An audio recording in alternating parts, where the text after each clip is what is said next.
الرحيم إن الله وملائكته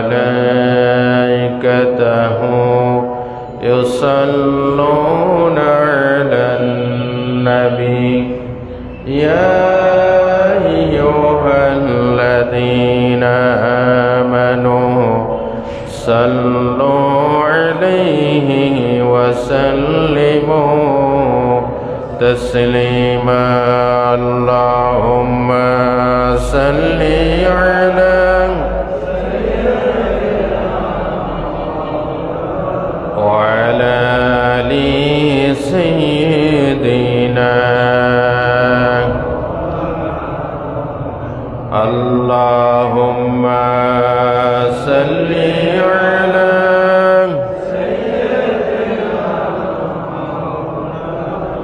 وعلى آل سيدنا بلغ العلا بكماله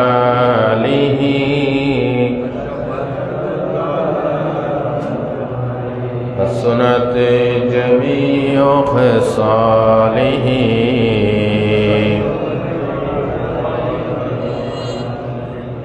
खुद न तेजो रहाँ पर गैरों के हादी बन गए क्या नजर थे जिसने मर्दों को मसीहा कर दिया बलगल उला बिकमालिही हसनत जमीअ खसालिही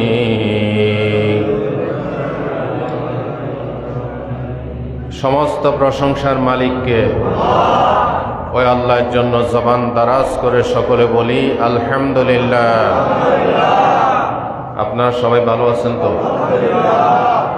আল্লাহ আমাদের সকলকে যেখানেই থাকি আল্লাহ আমাদেরকে সুস্থ রাখুন, ভালো রাখুন, ঈমানের সাথে রাখুন, ইসলামের সাথে রাখুন, বলি আমিন।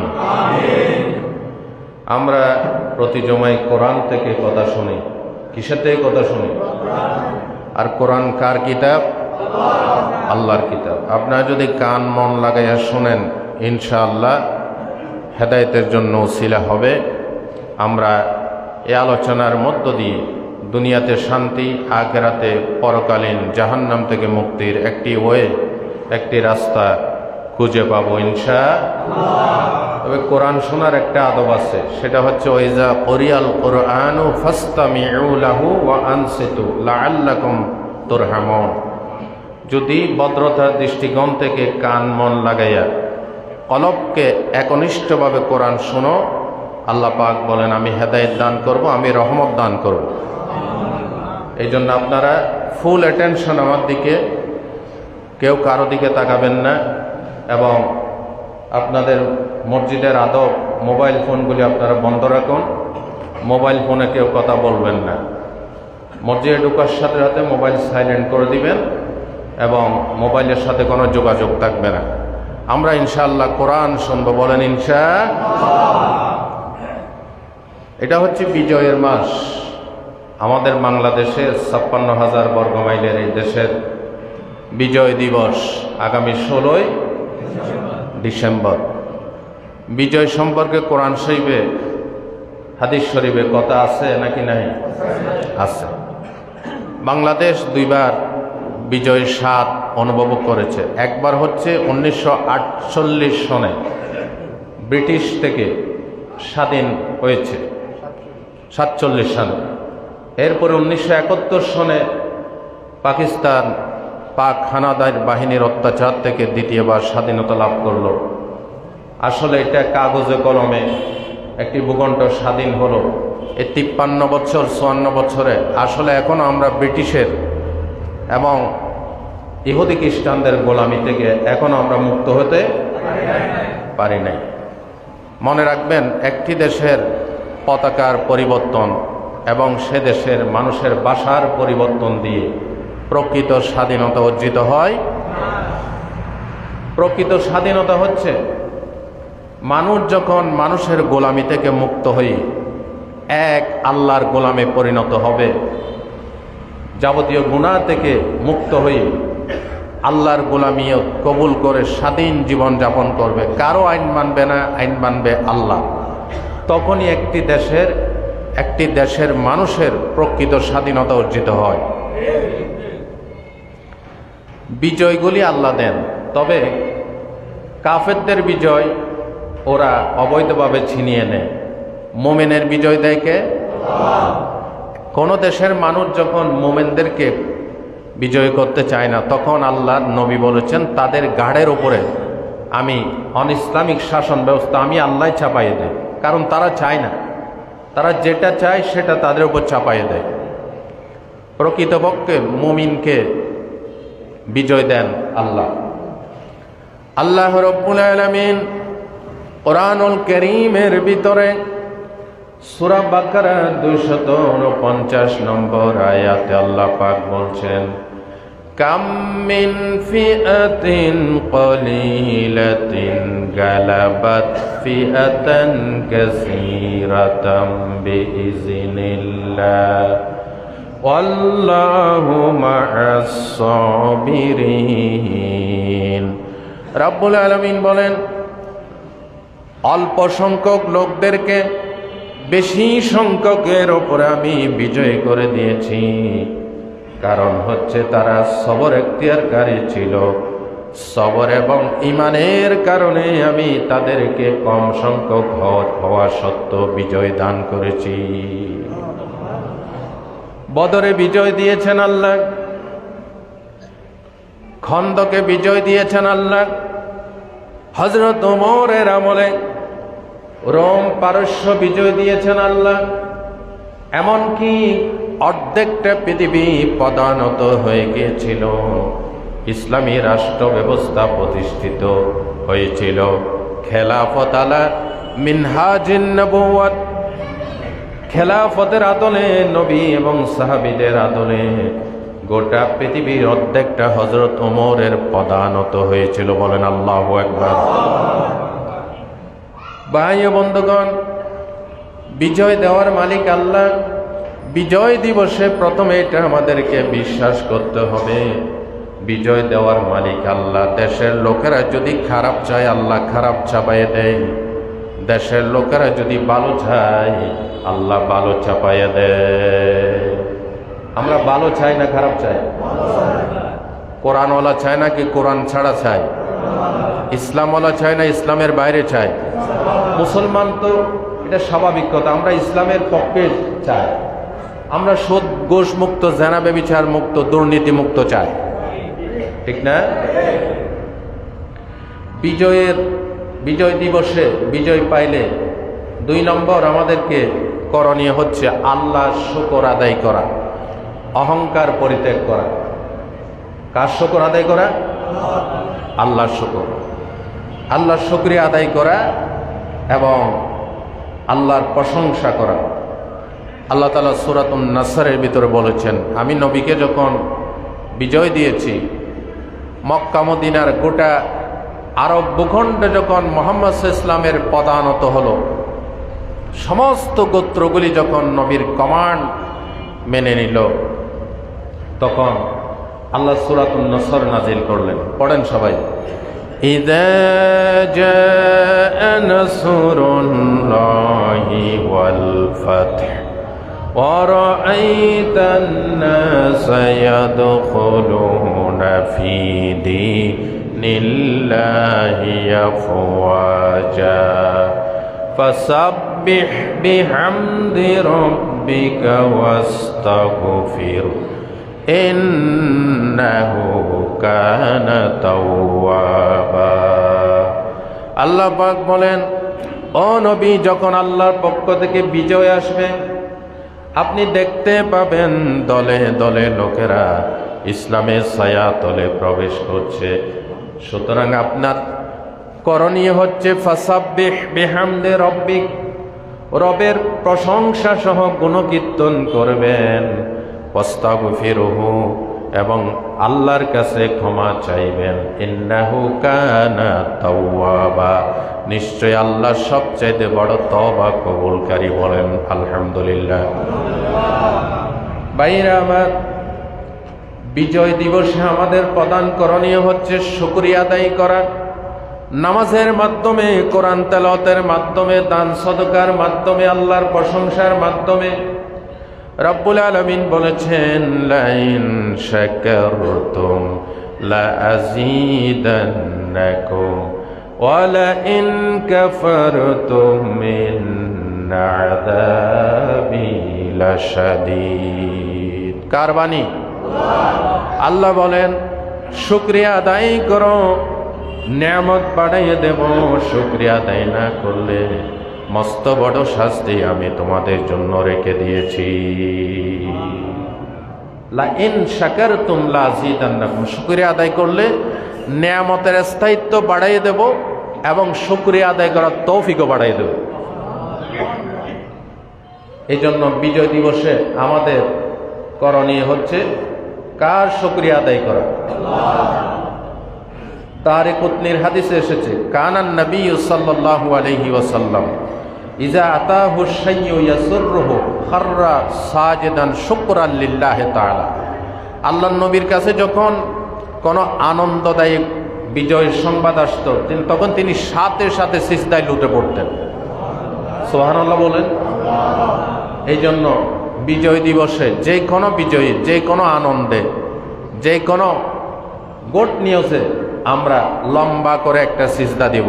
কাকে সিজদা দিব? আল্লাহকে সিজদা দিব। শুকরিয়া আদায়ের শ্রেষ্ঠ পদ্ধতি। কারণ সিজদা যখন বান্দা আল্লাহর কদমে দেয়, পুরা বডি নিয়ে আল্লাহর সামনে এরকম নত শিকারের দ্বিতীয় কোনো এক্সাম্পল, দৃষ্টান্ত নাই। পুরা বডি নিয়ে আল্লাহর কদমে। আলহামদুলিল্লাহ বলেন। এই জন্য বেশি বেশি আল্লাহর শুকরিয়া আদায় করতে হবে। ভাই ও বন্ধুগণ, হযরতে মুআজ রাদিয়াল্লাহু তাআলা আনহু তিনি বলেন, নাসাইর হাদিসে এসেছে, আমি মসজিদে নববীতে নামাজ পড়তে গিয়েছিলাম। ফাখাযা বিয়াদি রাসূলুল্লাহ সাল্লাল্লাহু আলাইহি ওয়াসাল্লাম, আল্লাহর নবী আমার হাত ধরলেন, অতঃপর বললেন, ইয়া মুআজ ওয়াল্লাহি ইন্নী লা উহিব্বুকা। মুআজ, আল্লাহর কসম করে বলি আমি তোমাকে ভালোবাসি। সুবহানাল্লাহ বলুন। আমি তোমাকে ভালোবাসি। এই কথাটা নবীজি 3 বার বললেন। বলার পর বললেন, ইয়া মুআজ লা তাদা আন তাকুলা ফি কুল্লি সালাতিন আল্লাহুম্মা আইন্নি আলা যিকরিকা ওয়া শুকরিকা ওয়া হুসনি ইবাদাতিক। সুবহানাল্লাহ বলেন। মুআজ, আমি তোমাকে নসিহা করছি, উপদেশ দিচ্ছি, তুমি প্রত্যেক নামাজের পর, মানে ফরজ নামাজের পর এই দোয়াটা পড়তে বলিও না। আল্লাহুম্মা আইন্নি আলা যিকরিক, আল্লাহ তোমাকে স্মরণ করার তৌফিক দাও। ওয়া শুকরিক, তোমার শুকরিয়া আদায় করার তৌফিক দাও। ওয়া হুসনি ইবাদাতিক, উত্তম ভাবে তোমার ইবাদত করার তৌফিক দাও। আমিন বলেন। এই জন্য খুব খুব গুরুত্বপূর্ণ দোয়া। এখানে শুকরের কথা আছে না? নাই? প্রত্যেক নামাজের পর শুকরিয়া কার? আল্লাহ। ভাই ও বন্ধুগণ, আপনি আর আমি যদি শুকরিয়া করি, আল্লাহর কোনো লাভ নাই, আমাদের লাভ, আমাদের ক্ষতি। এই জন্য আল্লাহ রাব্বুল আলামিন সূরাতুল লুকমানের 12 নম্বর আয়াতে বলেন, ওয়ামান ইয়াশকুর ফাইন্নামা ইয়াশকুরু লিনাফসি ওয়ামান কাফারা ফাইন্নাল্লাহা গানিয়্যুন হামিদ। বান্দা, তুমি যদি শুকরিয়া আদায় করো, তোমার নিজের স্বার্থেই করবে। আর যদি শুকরিয়া আদায় না করো, তাহলে জেনে রাখো আল্লাহ নিজের থেকে নিজে প্রশংসিত, নিজের থেকে নিজে ধনী। যেরকম সুবহানাল্লাহ। হযরত মূসা আলাইহিস সালামের জামানায় তিনি তুর পাহাড়ে আল্লাহর সাথে টকিং করতে যাচ্ছেন, মুকালামা, কথা বলতে যাচ্ছেন। প্রতিমধ্যে এক ব্যক্তি বলল, মূসা, আপনি তো আল্লাহর সাথে কথা বলেন, আজকে আল্লাহকে জিজ্ঞাসা করবেন আমার এত ধন সম্পদ, ধন সম্পদের হেফাজত করতে গিয়ে আমি অস্থির হয়ে গেছি। আল্লাহকে জিজ্ঞাসা করবেন আমার ধন সম্পদ কিভাবে কমাইতে পারি।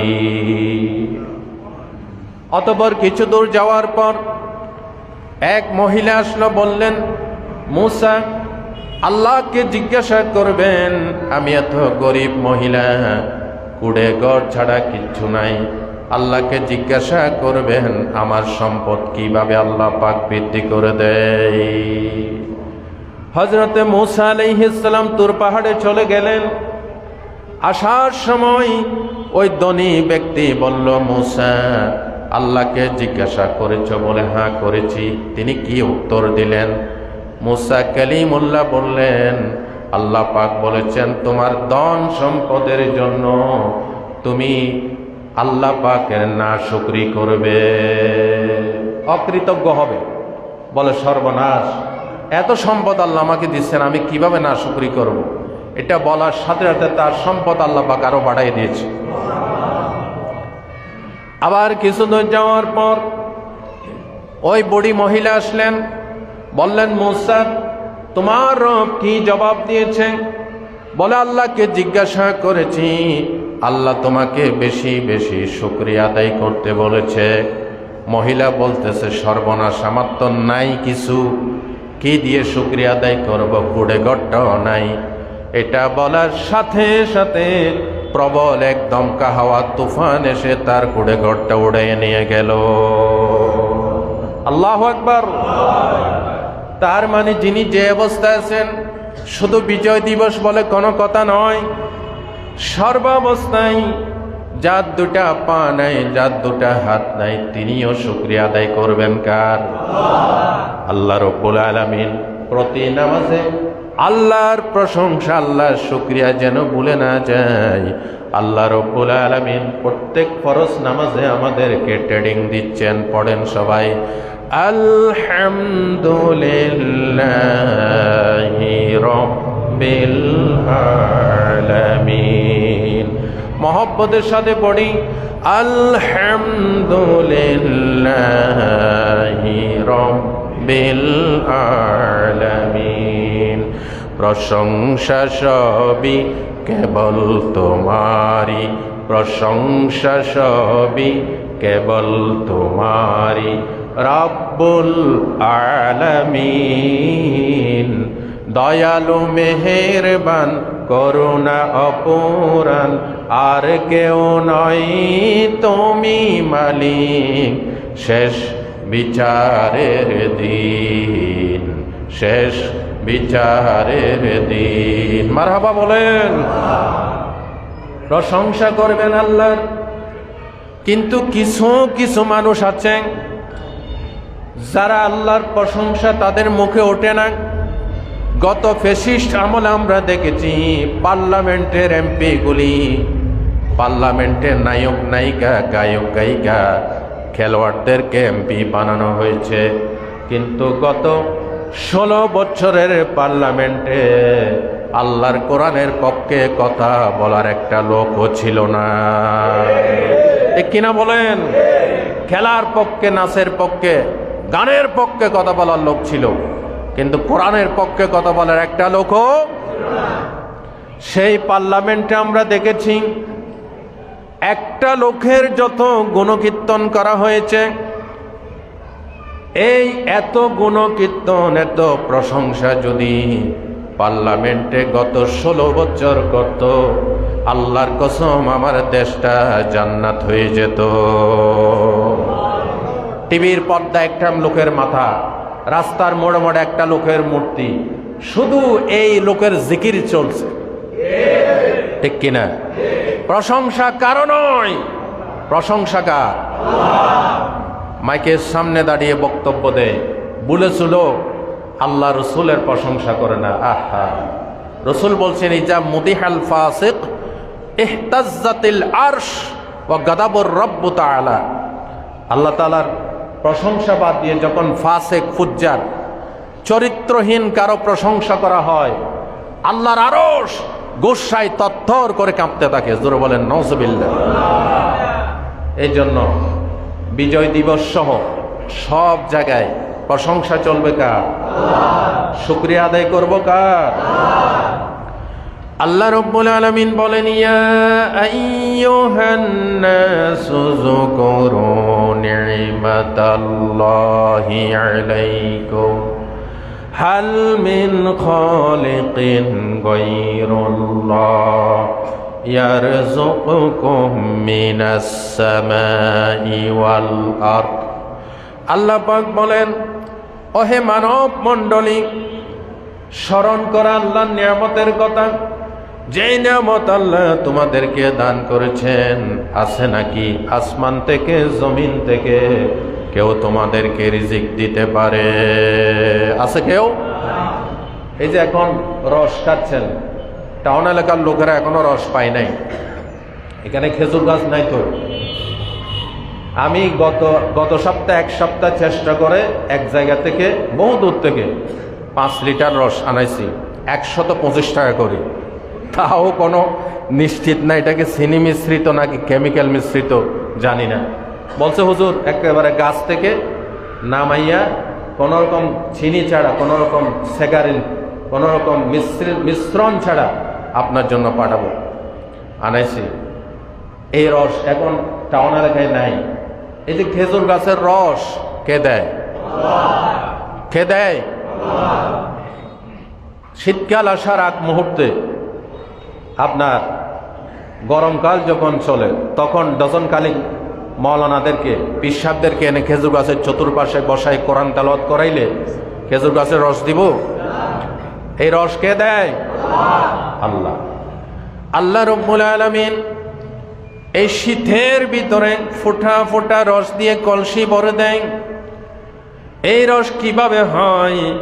আল্লাহ বলেন, তোমার বিজ্ঞান বুঝবে না, তোমার দর্শন বুঝবে না, তোমার জ্ঞানে ধরবে না।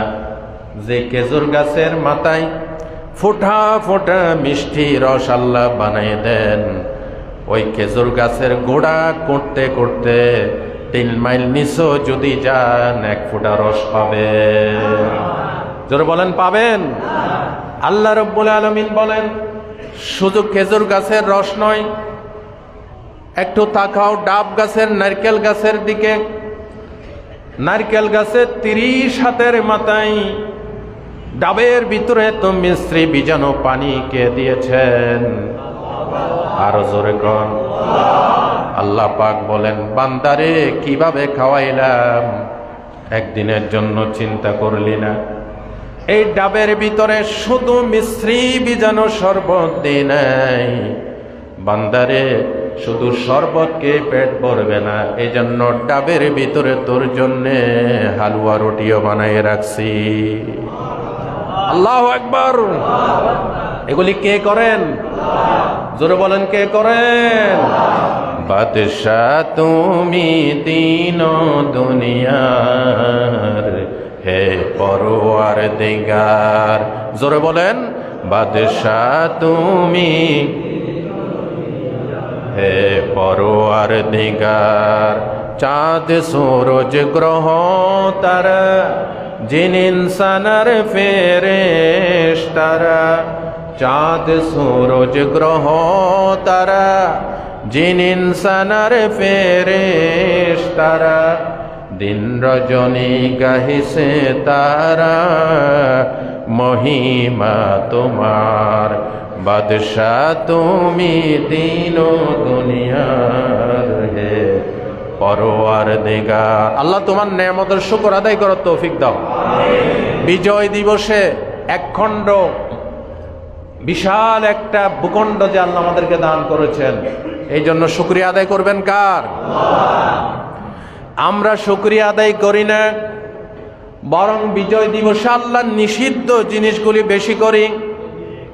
গান বাজনা, নারী পুরুষের ডলাডলি, আমরা এগুলি করে বিজয় দিবসকে কলঙ্কিত করেছি। কথা ঠিক কিনা বলেন?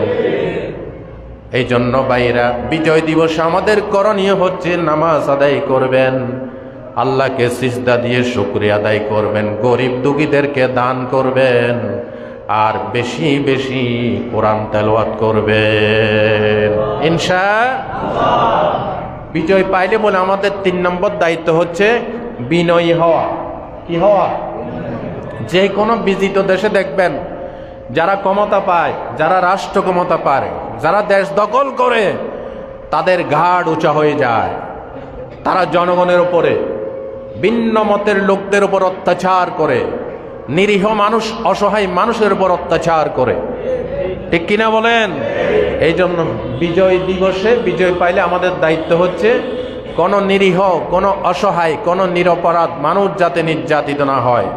অহংকারের টেলায় আমার মাথা যাতে উঁচু না হয়ে যায়, বরং বিজয়ের শুকরিয়ায় মাথা নিচু হয়ে যাবে। আলহামদুলিল্লাহ বলেন। নবী করিম সাল্লাল্লাহু আলাইহি ওয়াসাল্লাম যখন মক্কা নগরীতে 10,000 তরবারি, 10,000 সৈন্য, 10,000 ঘোড়া নিয়ে প্রবেশ করছেন, তার গায়ে একটি চাদর পরিহিত ছিল, তার মাথায় লোহার শিরনাস্ত্র ছিল। বুখারী মুসলিমের হাদিসে এসেছে, বিজয়ের শুকরিয়াতে নবীর মাথা নত হতে হতে হতে ওটের পিঠে একটা হাওদা তাকে, আসন তাকে, বারবার নবীর কপালে হাওদার সাথে আঘাত লাগতেছিল, নবীজির তুতনির সাথে, দাড়ি মোবারক সাথে আঘাত লাগতেছিল। সুবহানাল্লাহ। এত বিনয়তা প্রদর্শন করেছেন। নবী ইচ্ছা করলে সেই মক্কা বিজয়ী কচু কাটা করতে পারতেন। ঠিক কিনা বলেন? এই জন্য বিজয়ের আনন্দে ঘাড় যাতে উঁচু না হয়, বরং আল্লাহর শুকরিয়ায় বিনয়ে মাথা নিচু হয়ে যাবে। বলেন ইনশাআল্লাহ। আল্লাহ রাব্বুল আলামিন বলেন, ওয়ালা তামশি ফিল আরদি মারহা ইন্নাকা লান তাখরিকাল আরদা ওয়া লান তাবলুগাল জিবালা তুলা। সূরা বনী ইসরাঈলের 37 নম্বর আয়াত। আল্লাহ রাব্বুল আলামিন বলেন, and walk not on the earth with conceit and arrogance। বান্দা, এই জমিনের উপরে মাথা উঁচু করে অহংকারের সাথে হাঁটিও না, কারণ এটা তোমার বাবার জমিনও নয়, তোমার দাদার জমিনে নয়। জমিন কার? ওই যে কথা একটা কয় না, কথাই কথাই বাংলা ছাড়, বাংলা কি তোর বাপ দাদা? ঠিক না? বাংলা কার? জমিন কার?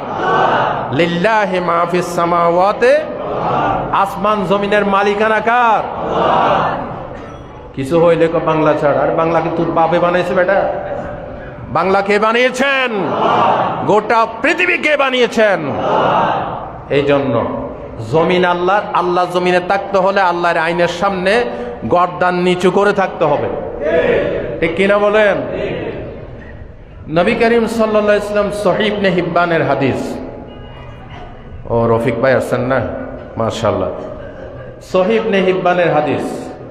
আল্লাহ রাসূল জিবরিল আমিনের সাথে বসে আছেন। তো নবীজি যখন বসে আছেন, জিবরিল বললেন, ইয়া রাসূলুল্লাহ, একটু উপরের দিকে তাকান। উপরের দিকে তাকাইছে। আজকে এমন একজন ফেরেশতা নাজিল হবে, এই ফেরেশতা সৃষ্টির পর থেকে এই পর্যন্ত পৃথিবীতে আর অবতরণ করে নাই। এই ফেরেশতা আপনার কাছেই আসতেছে। সুবহানাল্লাহ। এই ফেরেশতা আগমন করলেন, নবীকে বললেন, ইয়া রাসূলুল্লাহ, আল্লাহ রাব্বুল আলামিন আপনাকে প্রস্তাব দিয়েছেন, আফা মালিকান নাবিয়্যা, আপনি কি বাদশাহ এবং নবী হবেন? আও আবদান রাসূলা, অথবা আল্লাহর গোলাম এবং আল্লাহর রাসূল হবেন, কোনটা আপনার প্রিয় বলেন। এই প্রস্তাব দেওয়ার পর জিবরিল বললেন, ইয়া রাসূলুল্লাহ, তাওয়াদা লিরাব্বিকা, ইয়া রাসূলুল্লাহ, আপনার রবের জন্য আপনি বিনয়তা প্রকাশ করুন। আল্লাহর নবী বললেন, বাল আবদার রাসূলা, আমি বাদশাহ হতে চাই না, আমি আল্লাহর বান্দা এবং রাসূল হতে চাই। জোরকান সুবহানাল্লাহ। এই জন্য কালিমার ভিতর আমরা কি পড়ি? আব্দুহু নাকি মালিকুহু ওয়া রাসূলুহু পড়ি। আল্লাহ রাসূল, আল্লাহর পরে তার স্থান। নবীজি বাদশাহ, আল্লাহ তাকে বাদশাহ বানিয়েছেন।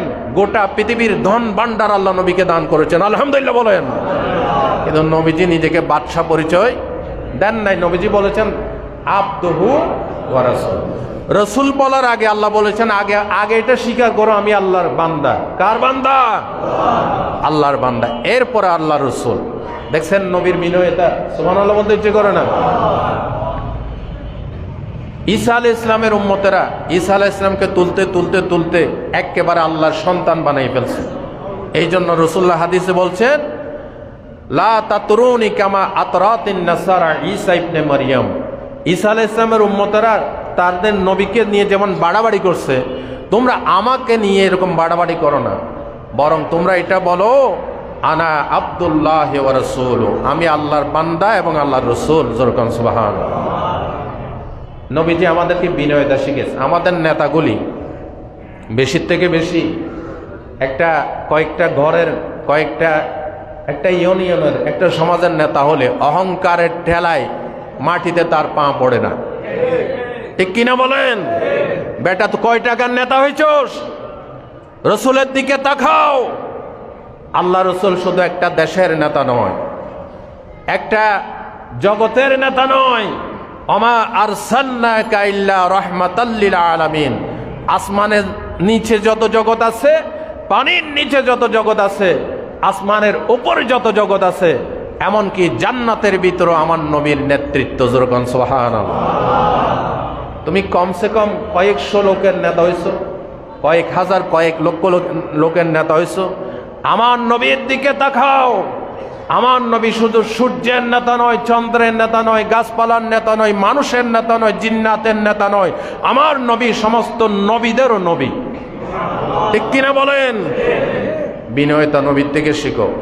তোমার নেতা তো একটু ভোট পাইলেই এরপরে সালাম দিলা, সালামের জবাবটাও দেয় না। ঠিক কিনা বলো?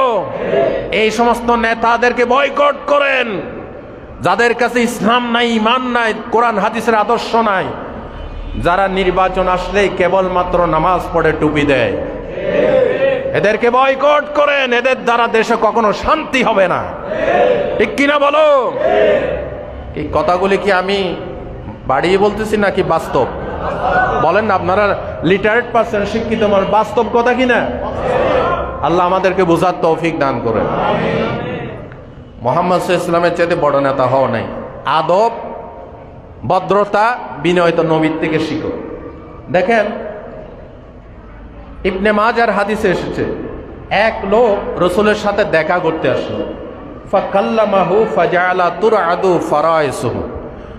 নবীর সাথে কথা বলতেছেন আর ভয়ে তত্তর করে তার এই বাহুর মাংস কাঁপতেছে। ফাকালা লাহু হাফিন আলাইকা। রাসূলুল্লাহ বললেন, তোমার বাহুর মাংস কাঁপে কেন? তুমি কি আমাকে ভয় পাচ্ছ?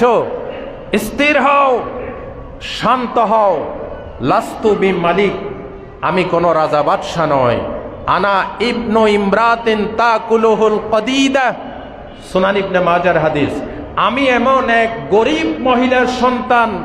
আমার মা গরিব ছিলেন, তেল দিয়ে গোশত বাগানোর তৌফিক ছিল না, রৌদ্রে গোশত শুকাইয়া গোশত খাইতাম। আমি সেই মহিলার সন্তান।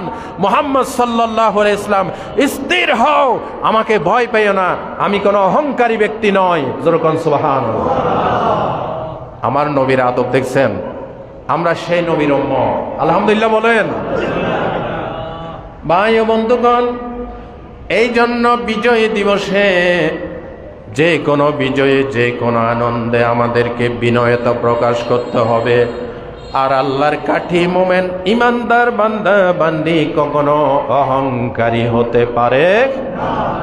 আল্লাহ রাব্বুল আলামিন বলেন, ওয়াইবাদুর রহমানিল্লাযীনা ইয়ামশুনা আলাল আরদি হাওনা।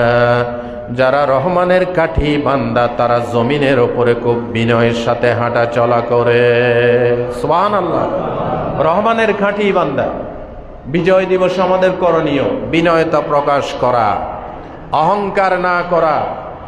আমার ভিন্নমত হতে পারে, ভিন্নমত, তিনি অসহায়, তিনি নির্দোষ, তার ওপর কোনো নির্যাতন চলবে না। আল্লাহ আমাদেরকে বোঝার তৌফিক দান করুন। 4 নম্বর করণীয়, বিজিত অঞ্চলে, যে দেশটা বিজয় লাভ করছে, ওই দেশের মধ্যে আল্লাহর আদেশ নিষেধ চালু করার ব্যবস্থা করা আমাদের সকলের ইমানি, কথা বলেন, ইমানি নৈতিক দায়িত্ব, ইমানি দায়িত্ব।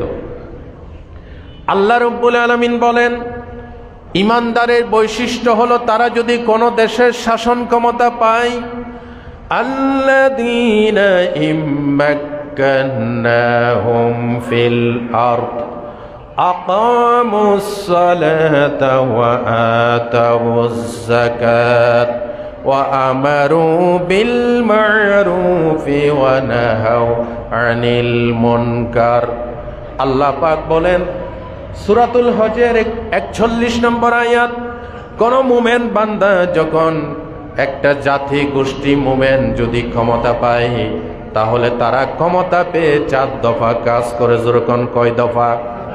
আরো জোরে, আরো জোরে।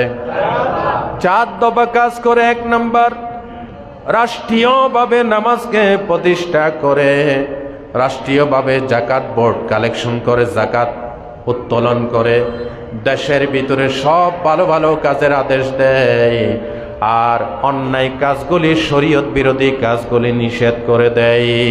সুবহানাল্লাহ। এই কথাটা কি আমার থেকে বলছি নাকি কোরআন থেকে? আল্লাহ বলেন ইমানদার বান্দারা ক্ষমতা গেলে 4 দফা কাজ করে। এই জন্য কোন দেশ যখন বিজয় লাভ করে তখন দায়িত্ব হচ্ছে দেশের ভিতরে যার যার তৌফিক অনুযায়ী, ব্যক্তি পর্যায়ে, সামাজিক পর্যায়ে, রাষ্ট্রীয় পর্যায়ে, পারিবারিক পর্যায়ে সৎ কাজের আদেশ, অন্যায় কাজের নিষেধ, তাহলে দেশ সুন্দর হবে। আজকে আমরা কেউ কাউকে নিষেধ করি না। একজনের সুদ খায়, তার সাথে আড্ডা দিয়ে তাকে সুদে আরো উৎসাহিত করি। একজনের দুর্নীতি করে তাকে তার পক্ষে স্লোগান দিয়ে দুর্নীতিকে আরো বেশি চাঙ্গা করি। ঠিক কিনা বলেন? সৎ কাজের আদেশ, অন্যায় কাজের নিষেধ নাই। যে দেশে সৎ কাজের আদেশ, অন্যায় কাজের নিষেধ হবে না, সেই দেশে গজবের উপর গজব হবে, গজবের উপরে গজব। সূরা মাইদার 78, 79 নম্বর আয়াত, লুইনাল্লাযীনা কাফারু মিন বানি ইসরাঈল আলা লিসানি দাউদ ওয়া ঈসা ইবনে মারইয়াম বিমা আসাউ ওয়া কানু ইয়াতাদুন। আল্লাহ পাক বলেন বনি ইসরাইলের লোকদেরকে, কাফেরদেরকে দাউদ আলাইহিস সালাম এবং ঈসা আলাইহিস সালামের জবানে লানত দিয়েছে, অভিশাপ দিয়েছে, কারণ তারা সীমা লঙ্ঘন করত, একে অপরকে তারা সৎ কাজের আদেশ দিত না, অন্যায় থেকে নিষেধাজ্ঞা দিত না। নাউজুবিল্লাহ বলেন। ভাই ও বন্ধুগণ, এই জন্য সৎ কাজের আদেশ দিবেন, অন্যায় কাজের নিষেধ করবেন। তাবিঈ হযরত হাসান বসরি বলেছেন, মান আমারা বিল মারুফে ওয়া নাহা আনিল মুনকারে ফাহুয়া খলিফাতু ফি আরদিল্লাহ। যারা আল্লাহর জমিনে সৎ কাজের আদেশ দেয়, অন্যায় কাজের নিষেধ করে, তারা হচ্ছে আল্লাহর খলিফা। কার খলিফা? আল্লাহর প্রতিনিধি। তিনি আরো বলেছেন, ও খলিফাতু রাসূলি, রাসূলের খলিফা, ও খলিফাতু কিতাবিহি, আল্লাহর কিতাবের খলিফা। যখন সুবহানাল্লাহ। আরেকটি হাদিস শোনাই, আপনারা একটু বিবেক বিবেচনা করে আমল করবেন ইনশাআল্লাহ। বলেন রাসূলুল্লাহ বলেছেন, আল আদিলু আল হাকিমু ইজা কানা যালিমান ফাহুয়া খলিফাতুশ শয়তান।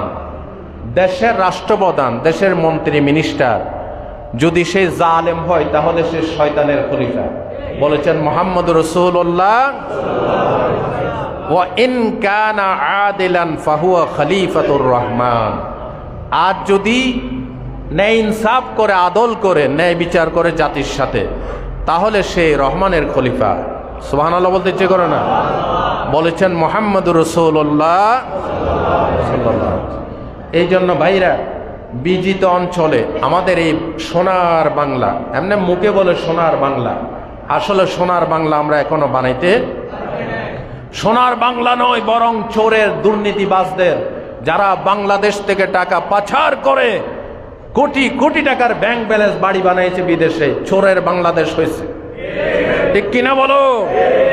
সোনার বাংলা হয় নাই।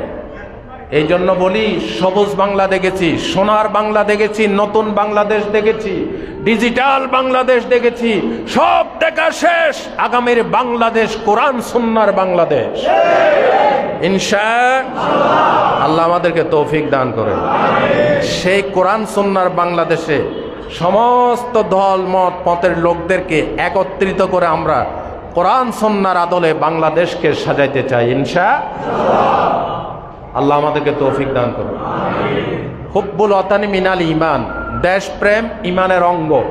আর এই সুবহানাল্লাহ সুবহানাল্লাহ সুবহানাল্লাহ পড়তে পড়তে জিহ্বার ফেনা তুলে বলছেন, দেশে কি চলে খবর নাই। নাম্বার 1 ডান্ডাবাজ গুন্ডা শয়তান, সেই ঈমানদার নয়, সে শয়তান। ঠিক কিনা বলো? হযরতে লূত আলাইহিস সালামের জমানায় হাদিস, আল্লাহ জমিন উল্টাই দিতে পাঠাইছে ফেরেশতাকে। ফেরেশতারা বলে, আল্লাহ তো এখানে তোমার এমন এক বান্দা আছে বুজুর্গ, মসজিদ থেকে বের হয় না। আল্লাহ বলেন, ফেরেশতারা তার পাছার নিচে গজবের হাত ঢুকায়, আগে তাকে সহ জমিন সহ উল্টাই দাও। কারণ এই লোকটা আল্লাহ জিকির করে, আল্লাহর গোলামি করে, এক মুহূর্তের জন্য গুনার কাজ থেকে তার চেহারা পরিবর্তিত হয় নাই। নাউজুবিল্লাহ বলেন। এই জন্য হুব্বুল ওয়াতানি মিনাল ঈমান, দেশপ্রেম যদি তাকে, প্রত্যেকটা ইসলাম প্রিয় মানুষ যিনি মুসলমান তিনি বলবেন, আমার দেশকে আমি কোরআন সুন্নাহ দিয়ে সাজাইতে চাই। ঠিক কিনা বলেন?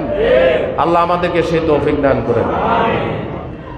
৫ম নম্বর, বিজিত ভূখণ্ডকে সব ধরনের নাফরমানি থেকে হেফাজতের চেষ্টা চালাইতে হবে। কারণ দেশের নাফরমানি হইলে, দেশে যদি মদের লাইসেন্স হয়, দেশে যদি নাচ গান হয়, হোটেল হোটেলে জেনা ব্যভিচার হয়, দেশে আল্লাহর গজব আসবে কিনা? আসবে।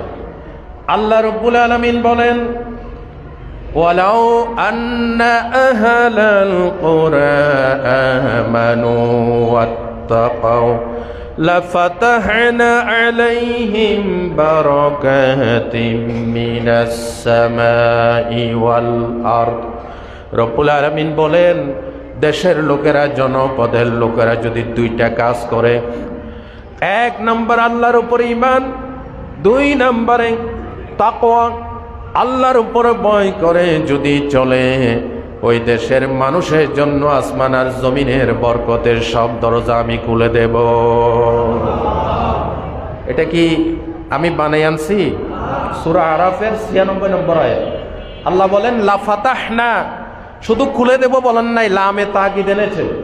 লাফাতাহনা আলাইহিম বারাকাতিম, বরকত এক জমা, বারাকাত বহু বচন। বরকতের 1টা 2টা দরজা নয়। দেশের লোকেরা যদি ঈমান কবুল করে, ইসলাম কবুল করে, ইসলামী শাসন কবুল করে, মুত্তাকি হয়, আল্লাহ বলেন আমি অবশ্যই বরকতের সমৃদ্ধির সব দরজা আমি ওপেন করে দেব। আমরা তো উপযুক্ত হতে পারি নাই, এই জন্য আল্লাহ দেয় না। দিব কারে? আল্লাহ যাতে আমাদেরকে দেয়, আমরা সেরকম উপযুক্ততা আল্লাহর কাছে চাই। আল্লাহ কবুল করো বলে না। দেখেন, হযরতে ওসমান রাদিয়াল্লাহু তাআলা আনহুর আমলে 28 হিজরি সনে হযরতে আবু দারদা রাদিয়াল্লাহু তাআলা আনহু, নবীজির বিশিষ্ট একজন সাহাবী, তিনি একটি দ্বীপ বিজয় করেছিলেন। দ্বীপের নাম হচ্ছে মধ্যপ্রাচ্যের একটি দ্বীপ সাইপ্রাস। এই সাইপ্রাস দ্বীপকে বলা হয় কুবরুস আরবিতে। এই কুবরুস তিনি বিজয় করলেন। বিজয়ের আনন্দে সবাই আল্লাহর শুকরিয়া আদায় করতেছে, সবাই হাসতেছে। একজন সাহাবী গিয়ে দেখলেন আবু দারদা রাদিয়াল্লাহু তাআলা আনহু তিনি কাঁদতেছেন। তিনি জিজ্ঞাসা করলেন, আপনি কাঁদেন কেন? আমি এক অজানা সত্যকে উপলব্ধি করে কাঁদতেছি। হতে পারে ভবিষ্যতে এই দ্বীপ মুসলমানদের হাত ছাড়া হয়ে যাবে। তার এই ধারণা সঠিক হয়ে গেল। বেশ কয়েক বছর আগে এই কুবরুস, এই সাইপ্রাস দ্বীপকে নিয়ে গ্রিক এবং রোমানরা এটার অংশীদারিত্ব নিয়ে তারা মামলা করেছে, যুদ্ধ চলেছিল। পরবর্তীতে জাতিসংঘের সালিসিতে অর্ধেক গ্রিকদেরকে দেওয়া হলো, অর্ধেক রোমকদেরকে দেওয়া হলো। মুসলমানদের নাফরমানির কারণে, মুসলমানদের পাপের কারণে এই সাইপ্রাস দ্বীপ মুসলমানদের থেকে হাত ছাড়া হয়ে গেল। বলেন ইন্না লিল্লাহি ওয়া ইন্না ইলাইহি। আর আল্লাহ তাআলা ঠিক বলেছেন কোরআন শরীফের সূরা বনী ইসরাঈলের 16 নম্বর আয়াত, ওয়া ইযা আরাদনা আন নুহলিকা ক্বরিয়াতান আমারনা মুত্রাফিহা ফাফাসাকু ফাহাক্কা আলাইহাল কাউল ওয়া দাম্মারনাহা তাদমীরা। আল্লাহ বলেন, যখন আমি কোন দেশের রাজা বাদশাদেরকে ধ্বংস করার ইচ্ছা করি, তখন প্রথমে তাদেরকে কোরআন হাদিসের পক্ষে আসার জন্য আমি তাদেরকে আহ্বান করি। যখন আসে না, ফাফাসাকু, তারা পাপাচারে লিপ্ত হয়, নাফরমানিতে লিপ্ত হয়, ফাহাক্কা আলাইহিল কাউল, আল্লাহ বলেন আমার গজবের সিদ্ধান্ত তাদের উপরে বিজয় লাভ করে, ফাদাম্মারনাহা তাদমীরা, তাদেরকে আমি দেশ থেকে জমিন থেকে গজব দিয়ে বিদায় করে দেই। জোরে কর নাউজুবিল্লাহ, আরো জোরে বলেন নাউজুবিল্লাহ। এই জন্য আমাদেরকে যারা গাইড করেন, আমাদের উপরস্থ প্রধানমন্ত্রী, প্রেসিডেন্ট, নেতা নেত্রী, তারা যদি ভালো হয়, তারা যদি নাফরমানি মুক্ত হয়, তাহলে গোটা দেশ ভালো হয়ে যায়, ঠিক কিনা? আরেকটি হাদিস শুনেন, মুসলিম শরীফের কিতাবুল ঈমান। রাসূল বলছেন, মা মিন আবদিন ইয়াস্তারঈহিল্লাহু রাইয়াতান ইয়ামুতু ইয়াওমা ইয়ামুতু ওয়া হুয়া গাশুন। আল্লাহ রাসূল বলেন, আল্লাহ যখন কোন লোককে দেশের মানুষের জনগণের সেবক বানান, দায়িত্ব দেন, সেই মানুষ যদি আল্লাহরকে ভয় না করে জনগণের সাথে নাফরমানি করে, কোরআন হাদিসের বিরুদ্ধে গিয়ে, আল্লাহ রাসূল বলেন, ইল্লা হাররামাল্লাহু আলাইহিল জান্নাহ, ওই রাষ্ট্রপ্রধান, ওই নেতার জন্য আল্লাহ জান্নাতকে হারাম করে দেন। বলেন নাউজুবিল্লাহ, আরো জোরে নাউজুবিল্লাহ। সুতরাং বাংলাদেশ বিজয় হয়েছে, এটা বড় কথা নয়। আজকে 54 বছরে বাংলাদেশের মানুষ এখনো পর্যন্ত স্বাধীনতা পায় নাই। এখনো পর্যন্ত পার্শ্ববর্তী কেউ ব্রিটিশের গোলামি করছেন, কেউ দাদা বাবুদের গোলামি করছেন। প্রকৃত গোলামি মানুষের গোলামি থেকে মুক্ত হয়ে আল্লাহর গোলামে পরিণত হওয়া, ঠিক কিনা বলেন? এই জন্য প্রকৃত স্বাধীনতা পেতে হলে আল্লাহর গোলামি কবুল করতে হবে। বলেন ইনশাআল্লাহ। 6 নাম্বার, বিজিত অঞ্চলের মানুষের ঈমান, শান্তি, সমৃদ্ধি, সফলতার জন্য সবসময় আল্লাহর কাছে দোয়া করতে হবে, ঠিক না? আমাদের দেশের জন্য আমরা আল্লাহর কাছে দোয়া করব না? আমাদের দেশের স্বাধীনতার জন্য, আমাদের দেশের মানুষের ঈমানের জন্য কার কাছে দোয়া করব? হযরত ইব্রাহিম আলাইহিস সালাম মক্কা নগরীর জন্য যে দোয়াটা করেছেন, আল্লাহ রাব্বুল আলামিন ওই দোয়াটা তুলে দিয়েছেন কোরআন শরীফে সূরা ইব্রাহিমের 35 নম্বর আয়াত। আল্লাহ তাআলা বলেন, ওয়াইদ ক্বালা ইব্রাহিমু রাব্বি জাআল হাযা বালাদান আমিনা ওয়াজনুবনি ওয়া বানিয়া আন না'বুদাল আসনাম। সুবহানাল্লাহ। স্মরণ করো ওই সময়ের কথা যখন ইব্রাহিম মক্কা নগরীতে বলেছিলেন, আল্লাহ আল্লাহ এই ভূখণ্ড মক্কা নগরীকে তুমি শান্তির ধাম, শান্তির শহর, শান্তির নগর বানিয়ে দাও। ওয়াজনুবনি, আল্লাহ আমাকে, ও বানিয়া আমার উত্তরসূরিদেরকে, এই মক্কা নগরীর লোকদেরকে, আন না'বুদাল আসনাম, মূর্তি পূজা থেকে আল্লাহ তুমি বাঁচাও। আমিন বলেন। কি বুঝলেন? খালি খালি শুনেন না, শিক্ষা নেন। দেশের ভিতরে যারা মূর্তি পূজার প্রচলন করে তাদেরকে দমাই দিতে হবে। যারা গান বাজনা দুর্নীতির পক্ষে কথা বলে তাদের জবান বন্ধ করে দিতে হবে, আর না হয় দেশ নিরাপদ হবে। ভাইরা, হিন্দুরা তাদের মন্দিরে একটা জায়গায় 1 কোটি মূর্তি বানায়, ইসলামের কোনো আপত্তি নাই। কিন্তু এজ এ মুসলিম, মুসলমান দেশের রাষ্ট্রপ্রধান মুসলমানদের ট্যাক্স নিয়ে, মুসলমানদের রেভিনিউ নিয়ে, মুসলমানদের কর নিয়ে মূর্তি বানাতে পারে না, ঠিক কিনা? আল্লাহর গজব আসবে দেশের উপর। এমনকি মুহাম্মদ সাল্লাল্লাহু আলাইহি ওয়াসাল্লামের মূর্তি বানাইলে সেটা জায়েজ হবে? বলেন বলেন, নবীর পর আর কার স্থান? কোন নেতা আছে নবীর চাইতে বড়? আছে কেউ? নবীর মূর্তি বানাইতে পারবে? আবু বকর সিদ্দিকের মূর্তি, খাজা মঈনুদ্দিন চিশতির একটা মূর্তি আছে, দেখান। আছে আছে? বড় পীর আব্দুল কাদের জিলানী রহমতুল্লাহর মূর্তি আছে? আপনারা এগুলি কেন করেন? দেশের উপর গজবের উপর গজব আসবে, এই জন্য গজব আসতেছে। আমরা মূর্তি সংস্কৃতিতে বিশ্বাসী নয়, ঠিক কিনা? এই জন্য বিজয় দিবসে আমাদের করণীয় হচ্ছে দেশের শান্তি শৃঙ্খলা, দেশের মানুষের ঈমান আকীদা রক্ষার জন্য বেশি বেশি মাহবুদের কাছে দোয়া করা। বলেন ইনশাআল্লাহ। মুহাম্মদ সাল্লাল্লাহু আলাইহি ওয়াসাল্লাম যখন দেশ ছেড়ে চলেই যাচ্ছেন, মদিনা যাওয়ার যে স্বাভাবিক রাস্তা, ওই রাস্তায় না গিয়ে ভিন্ন পথে যাচ্ছেন। রাবেগের নিকটবর্তী জোহফা নামক স্থানে পৌঁছলে মক্কার দৃশ্যপট, কাবার দৃশ্য, মক্কার পাহাড়ের দৃশ্য নবীজির চোখে বেশি উঠলে নবীজি দরদর করে মাতৃভূমির জন্য চোখের পানি ছেড়ে দিয়েছে। আল্লাহ রব্বুল আলামিন নবীর চোখের পানি বরদাস্ত করতে পারে নাই, সাথে সাথে কোরআন নাজিল করে দিয়েছেন, ইন্নাল্লাযী ফারাদা আলাইকাল কুরআন লারাদ্দুকা ইলা মাআদ। সূরাতুল মুমিনের একেবারে শেষের দিকের আয়াত। আল্লাহ বলছেন, নবী চোখের পানি মুছে ফেলেন। আপনি ইসলামের সাথে দেশ ত্যাগ করতেছেন, সবর করেন। লারাদ্দুকা মাআদ, যে আল্লাহ আপনার উপর কোরআন ফরজ করেছে, ওই আল্লাহর কসম করে বলছি, লারাদ্দুকা ইলা মাআদ, আপনার মাআদ, আপনার মাতৃভূমিতে আল্লাহ বিজয়ী বেশে আপনাকে ফিরিয়ে আনবেন। আল্লাহ ওয়াদা করেছিলেন নবীকে, সেই ওয়াদা আল্লাহ পূরণ করেছে। মাতৃভূমির প্রতি মানুষের মায়া মমতা, এটা মানুষের ন্যাচারাল প্রবৃত্তি, সহজাত প্রবৃত্তি।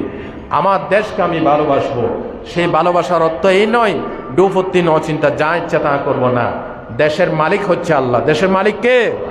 আল্লাহর জমিনকে আল্লাহর হুকুম, আল্লাহর বিধান দিয়ে আমরা সাজাবো, বলেন ইনশাআল্লাহ। সম্মানিত ভাইরা, অনেকগুলি কথা বলেছি। আল্লাহ আমাকে আপনাদের সকলকে আমল করার তৌফিক দান করেন।